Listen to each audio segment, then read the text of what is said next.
ನಮಸ್ಕಾರ ಸ್ನೇಹಿತರೆ, ಅನಿತಾ ಕಿಚನ್ಗೆ ಸ್ವಾಗತ. ಇವತ್ತು ನಿಮಗೆ ಸ್ಪೆಷಲ್ ಆಗಿರುವಂಥ ಬ್ಯಾಡಗಿ ಗುಂಟೂರು ಪನ್ನೀರ್ ಮಸಾಲ ರೆಸಿಪಿನ ಹೇಳ್ತಾ ಇದ್ದೀನಿ. ಸೊ ತುಂಬಾ ಟೇಸ್ಟ್ ಆಗಿರುತ್ತೆ. ನೀವು ಕೂಡ ಮನೇಲಿ ಟ್ರೈ ಮಾಡಿ ಹೇಗಿತ್ತು ಅಂತ ಕಮೆಂಟ್ ಮಾಡಿ. ಓಕೆ, ಶುರು ಮಾಡೋಣವಾ? ಫಸ್ಟ್ ನಾನಿಲ್ಲಿ ಡ್ರೈ ರೋಸ್ಟ್ ಮಸಾಲಾಗೆ ಬೇಕಾಗಿರೋದು ತೋರಿಸ್ತಾ ಇದ್ದೀನಿ. 1 ಕಪ್ಪಷ್ಟು ಸಾಂಬಾರು ಬೀಜ ತೊಗೊಂಡಿದ್ದೀನಿ.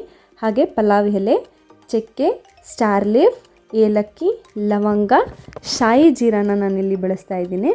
ಹಾಗೆ ಮನೆಯಲ್ಲಿ ರೆಗ್ಯುಲರ್ ಆಗಿ ಬಳಸುವಂಥ ಜೀರಾನು ಕೂಡ ಇಲ್ಲಿ ಬಳಸ್ತಾ ಇದ್ದೀನಿ. ಮೆಣಸು, ಹಾಗೆ 4 ಬ್ಯಾಡ್ಗೆ, 4 ಗುಂಟೂರನ್ನ ನಾನಿಲ್ಲಿ ತೊಗೊಂಡಿದ್ದೇನೆ. ಬ್ಯಾಡ್ಗೆ ಹಾಗೆ ಗುಂಟೂರು ಎರಡೂ ತೊಗೊಂಡಿರೋದ್ರಿಂದ ಸೊ ಖಾರ ಇರುತ್ತೆ. ಸೊ ಹಾಗಾಗಿ ಹೇಳ್ತಾ ಇರೋದು, ನೋಡಿಕೊಂಡು ನಿಮ್ಮ ಖಾರಕ್ಕೆ ತಕ್ಕಂತೆ ನೀವು ಯೂಸ್ ಮಾಡ್ಕೊಳ್ಳಿ. ಸೊ ಇದು ಡ್ರೈ ರೋಸ್ಟ್ ಆದಮೇಲೆ ತಣ್ಣಗಾಗಿದೆ. ಸೊ ಇವಾಗ ನಾನಿಲ್ಲಿ ಗ್ರೈಂಡ್ ಮಾಡ್ಕೊಳ್ತಾ ಇದ್ದೀನಿ. ಸ್ವಲ್ಪ ತರಿಯಾಗಿ ಗ್ರೈಂಡ್ ಮಾಡಿ ಎತ್ತಿಟ್ಕೊಳ್ತಾ ಇದ್ದೀನಿ. ಇದನ್ನು ನೀವೇ ನೋಡ್ಬೋದು. ಸೊ ಇಷ್ಟಿದ್ರೆ ಸಾಕು, ಓಕೆನಾ? ಸೊ ನೆಕ್ಸ್ಟ್ ನಾನಿಲ್ಲಿ ಮಸಾಲ ರೆಡಿ ಮಾಡ್ಕೊಳ್ಳೋಣ. ಸೊ ಒಂದು ಜಾರಿಗೆ 1 ಕಪ್ಪಷ್ಟು ಮೊಸರು, ಸೊ 15-20 ನಾನು ತುಪ್ಪದಲ್ಲಿ ಫ್ರೈ ಮಾಡಿ ಎತ್ತಿಟ್ಕೊಂಡಿರುವಂಥ ಗೋಡಂಬಿನ ನಾನಿಲ್ಲಿ ಬಳಸ್ತಿದ್ದೀನಿ. ಇದ್ರ ಜೊತೆಗೇ 4-5 ಸ್ಲೈಸಷ್ಟು ಪನ್ನೀರನ್ನ ನಾನಿಲ್ಲಿ ಬಳಸ್ತಾ ಇದ್ದೀನಿ. ಸೊ ತುಂಬ ಟೇಸ್ಟ್ ತುಂಬಾ ಚೆನ್ನಾಗಿರುತ್ತೆ. ಸೊ ಈ ಥರ ಒಂದ್ಸಲ ಟ್ರೈ ಮಾಡಿ ನೋಡಿ. ಸೊ ನೋಡ್ಬೋದು ನೀವೇ ಗ್ರೇವಿ ಕನ್ಸಿಸ್ಟೆನ್ಸಿಲಿದೆ. ಸೊ ನಾನು ನೀರು ಬಳಸಿಲ್ಲ. ಸೊ ಈ ಥರ ಇದ್ದರೆ ಸಾಕು. ಈ ಥರ ಮುಂಚೆನೇ ಎಲ್ಲ ಗ್ರೈಂಡ್ ಮಾಡಿ ಇಟ್ಕೊಂಡ್ಬಿಟ್ರೆ ಅಡುಗೆ ತುಂಬಾ ಸುಲಭ ಆಗುತ್ತೆ. ಸೊ ಎಲ್ಲ ರೆಡಿ ಆದಮೇಲೆ ನೆಕ್ಸ್ಟ್ ಒಂದು ಪ್ಯಾನಿಗೆ ನಾನಿಲ್ಲಿ ತುಪ್ಪ ಹಾಕ್ಕೊಂಡು ಪನ್ನೀರ್ ಸ್ಲೈಸಸ್ನ ಇಲ್ಲಿ ತುಪ್ಪದಲ್ಲಿ ಫ್ರೈ ಮಾಡ್ಕೊಳ್ತಾ ಇದ್ದೀನಿ. ನೀವೇ ನೋಡ್ಬೋದು. ಇದನ್ನೆಲ್ಲ ರೆಡಿ ಮಾಡಿ ಮುಂಚೆನೇ ಎತ್ತಿಟ್ಕೊಂಡ್ಬಿಟ್ರೆ ನಮಗೆ ಅಡುಗೆ ತುಂಬಾ ಫಟಾಫಟ್ ಅಂತ ಆಗೋಗ್ಬಿಡುತ್ತೆ. ಸೊ ಇಷ್ಟು ಕೆಂಪಗಾಗೋವರೆಗೂ ಎಲ್ಲ ಪನ್ನೀರ್ ಸ್ಲೈಸಸ್ನು ನಾನಿಲ್ಲಿ ಕೆಂಪಗೆ ಫ್ರೈ ಮಾಡ್ಕೊಳ್ತಾ ಇದ್ದೀನಿ. ಇದಾದಮೇಲೆ ಇದನ್ನು ಕೂಡ ಎತ್ತಿಟ್ಕೊಂಡೆ. ಸೊ ಇದೇ ಪ್ಯಾನಿಗೆ ನಾನಿವಾಗ ಈ ಥರ ಕಟ್ ಮಾಡ್ಕೊಂಡಿದ್ದೀನಲ್ಲ, ಸೊ ಇದೇ ಥರ ಕಟ್ ಮಾಡಿಕೊಂಡ್ರೆ ನಮಗೆ ಗಾರ್ನಿಷಿಂಗ್ ಚೆನ್ನಾಗಿ ಕಾಣುತ್ತೆ. ಸೊ ಅದಕ್ಕೋಸ್ಕರ ನಾನು ಈ ಥರನೇ ಬಳಸ್ತಿದ್ದೀನಿ. ಸೊ ಈ ಥರ ಈರುಳ್ಳಿ ಹಾಗೆ ಕ್ಯಾಪ್ಸಿಕಮ್ ಎರಡನ್ನೂ ಕೂಡ ಲೈಟಾಗಿ ಕೆಂಪಗಾಗೋವರೆಗೂ ಫ್ರೈ ಮಾಡಿ ಎತ್ತಿಟ್ಕೊಂಡ್ಬಿಟ್ಟಿದ್ದೀನಿ. ಸೊ ನೆಕ್ಸ್ಟ್ ಸ್ಟೆಪ್ ಏನಂದರೆ, ಇದೇ ಬಾಣಲಿ ಏನು ಯೂಸ್ ಮಾಡಿದ್ದೆಲ್ಲ, ಸೊ ಅದೇ ಬಾಣಲಿಗೆ ನಾನು ಎಕ್ಸ್ಟ್ರಾ ಇನ್ನೊಂದು ತುಪ್ಪ ಆ್ಯಡ್ ಮಾಡ್ತಾಯಿದ್ದೀನಿ, ಇನ್ನೊಂದು ಸ್ವಲ್ಪ. ಬಿಕಾಸ್ ನೀವು ನೋಡಿರ್ಬೋದು ನನ್ನ ಎಲ್ಲ ಅಡುಗೆಲೂ ತುಪ್ಪ ಇರುತ್ತೆ. ಬಿಕಾಸ್ ತುಪ್ಪ ಇದ್ದಷ್ಟು ರುಚಿ ಜಾಸ್ತಿ ಇರುತ್ತೆ.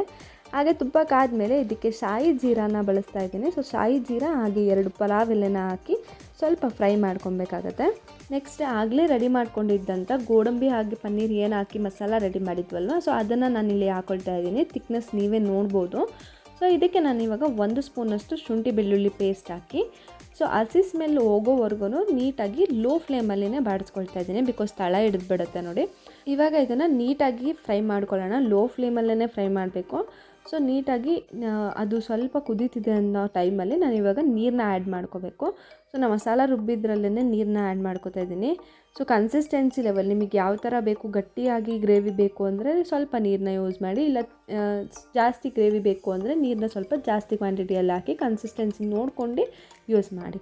ಹಾಗೆ ರುಚಿಗೆ ತಕ್ಕಷ್ಟು ಉಪ್ಪನ್ನು ಕೂಡ ನಾವಿಲ್ಲಿ ಆ್ಯಡ್ ಮಾಡ್ಕೊಂಡಿದ್ದೀನಿ.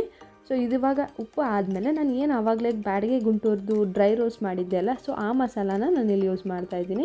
ನಾನಿವಾಗ 2 ಸ್ಪೂನಷ್ಟು ಮಸಾಲ ಯೂಸ್ ಮಾಡಿದ್ದೀನಿ. ನೀವು ಟೇಸ್ಟಿಗೆ ತಕ್ಕಂತೆ ನಿಮ್ಗೆ ಎಷ್ಟು ಬೇಕೋ ಅಷ್ಟನ್ನು ನೋಡ್ಕೊಂಡು ಬಳಸ್ಕೊಳ್ಳಿ. ಸೊ ಇದಿವಾಗ ಒಂದು ಸ್ವಲ್ಪ ಹೊತ್ತು ಕುದಿಯೋಕೆ ಬಿಟ್ಟಿದ್ದೀನಿ. ಸೊ ಕುದ ಮೇಲೆ ನೀವೇ ನೋಡ್ಬೋದು ಕಲರ್ ಕೂಡ ಎಷ್ಟು ಚೆನ್ನಾಗಿ ಬಂದಿದೆ ಅಂತ. ಸೊ ಬ್ಯಾಡಗೆ ಮೆಣಸಿನ್ಕಾಯಿ ಹಾಗೆ ಗುಂಟೂರು ಮೆಣಸಿನ್ಕಾಯಿ ಯೂಸ್ ಮಾಡಿದ್ದೀವಿ ಅಂದರೆ ಕಲರಿಗೆ ಯಾವುದೇ ರೀತಿಯಾದ ಕಮ್ಮಿ ಇರಲ್ಲ. ನೀವೇ ನೋಡಿ ತುಂಬ ಚೆನ್ನಾಗಿದೆ. ಸೊ ಇವಾಗ ನಾನು ತುಪ್ಪದಲ್ಲಿ ರೋಸ್ಟ್ ಮಾಡ್ಕೊಂಡಿರುವಂಥ ಪನ್ನೀರನ್ನ ಹಾಕ್ಕೊಳ್ತಾ ಇದ್ದೀನಿ. ಸೊ ಈ ಪನ್ನೀರನ್ನ ಕೂಡ ಹಾಕ್ಕೊಂಡು ಹಾಗೆ ಆವಾಗಲೇ ಏನು ಕ್ಯಾಪ್ಸಿಕಮ್ ಹಾಗೆ ಈರುಳ್ಳಿನ ಬೇಯಿಸ್ಕೊಂಡಿದ್ವಲ್ವ, ಸೊ ಅದನ್ನು ಕೂಡ ನಾನು ಇದ್ರೊಳಗೆ ಹಾಕ್ಕೊಂಡು, ಬೇಕು ಅಂದರೆ ಅಡಿಷ್ನಲ್ ಆಗಿ ನೀವು ಇವಾಗ ಟೊಮೆಟೊ ಕೂಡ ಆ್ಯಡ್ ಮಾಡ್ಕೋಬೋದು. ಟೊಮೆಟೊ ಹಾಕ್ಕೊಂಡು ಸ್ವಲ್ಪ ಬಾಡಿಸ್ಕೊಂಡು ಇದನ್ನು ಕೂಡ ಬೇಯೋಕ್ಕೆ ನಾನು ಇವಾಗ ಲಿಡ್ನ ಕ್ಲೋಸ್ ಮಾಡ್ತಾಯಿದ್ದೀನಿ. ಸೊ ನೀವೇ ನೋಡ್ಬೋದು ಪನ್ನೀರ್ ಮಸಾಲ ಆಲ್ರೆಡಿ ರೆಡಿ ಆಗಿಬಿಟ್ಟಿದೆ ಅಂತ ನೋಡೋಕ್ಕೆ ನಮಗೆ ಎಡ್ಜಸಲ್ಲೆಲ್ಲ ಆಯಿಲ್ ಬಿಟ್ಕೊಂಡಿದೆ. ಸೊ ಇವಾಗ ಮಸಾಲ ಕೂಡ ನೀಟಾಗಿ ಬಾಯ್ಲ್ ಆಗಿದೆ ಅಂತ ಗೊತ್ತಾಗುತ್ತೆ. ಇವಾಗ ಫೈನಲ್ ಟಚ್ ಕೊಟ್ಬಿಡೋಣ ಈ ಮಸಾಲಾಗೆ. ಸೊ 1 ಸ್ಪೂನಷ್ಟು ತುಪ್ಪನ ಹಾಕ್ತಾಯಿದ್ದೀನಿ. ನೀವು ತುಪ್ಪ ಫ್ಲೇವರ್ ತುಂಬಾ ಚೆನ್ನಾಗಿರುತ್ತೆ. ಸೊ ಹಾಗಾಗಿ ನಾನು ತುಪ್ಪ ತುಂಬ ಬಳಸ್ತೀನಿ. ಸೊ 1 ಸ್ಪೂನಷ್ಟು ತುಪ್ಪನ ಹಾಕ್ಕೊಳ್ತಾ ಇದ್ದೀನಿ ನಾನು ಮೇಲೆ ಹಾಗೆ ಗಾರ್ನಿಷಿಂಗಿಗೆ. ಹಾಗೆಯೇ ನಾನು ಇವಾಗ ಕಸೂರಿ ಮೇಥಿನ ಯೂಸ್ ಮಾಡ್ತಾಯಿದ್ದೀನಿ. ಬಿಕಾಸ್ ನಾನು ಇನ್ನೊಂದು ಮೆಂತೆ ಯೂಸ್ ಮಾಡಿಲ್ಲ ನೋಡಿ. ಸೊ ಹಾಗಾಗಿ ನಾನು ಕಸೂರಿ ಮೇಥಿನ ಹಾಗೆ ಸ್ವಲ್ಪ ರಬ್ ಮಾಡಿ ಹಾಕ್ಕೊಳ್ತಾ ಇದ್ದೀನಿ. ಸೊ ಈ ಮಸಾಲ ಚಪಾತಿ, ರೋಟಿ, ರೈಸ್ ಜೊತೆಗಂತೂ ತುಂಬಾ ಮಸ್ತಾಗಿರೋಂಥ ಕಾಂಬಿನೇಷನ್ನು. ಸೊ ಟ್ರೈ ಮಾಡಿ. ಪನ್ನೀರಲ್ಲಿ ಎಲ್ಲ ಥರ ಮಸಾಲ ಟ್ರೈ ಮಾಡಿದ್ದೀನಿ ಅಂತ ಅನ್ನೋದಾದರೆ ನೀವು ಬ್ಯಾಡಗಿ ಗುಂಟೂರು ಬಳಸಿ ಮಾಡುವಂಥ ಪನ್ನೀರ್ ಮಸಾಲಾನ ನಾನು ಇವಾಗ ತೋರಿಸಿದ್ದ ರೀತಿಲಿ ನೀವು ಮಾಡಿದ್ರೆ ತುಂಬಾ ಚೆನ್ನಾಗಿರುತ್ತೆ. ಸೊ ಟ್ರೈ ಮಾಡಿ, ಹೇಗಿತ್ತು ಅಂತ ಕಮೆಂಟ್ ಮಾಡಿ. ಹಾಗೆ ಚಾನಲ್ನ ಸಬ್ಸ್ಕ್ರೈಬ್ ಮಾಡಿ, ವಿಡಿಯೋ ಕೂಡ ಲೈಕ್ ಮಾಡಿ. Thank you.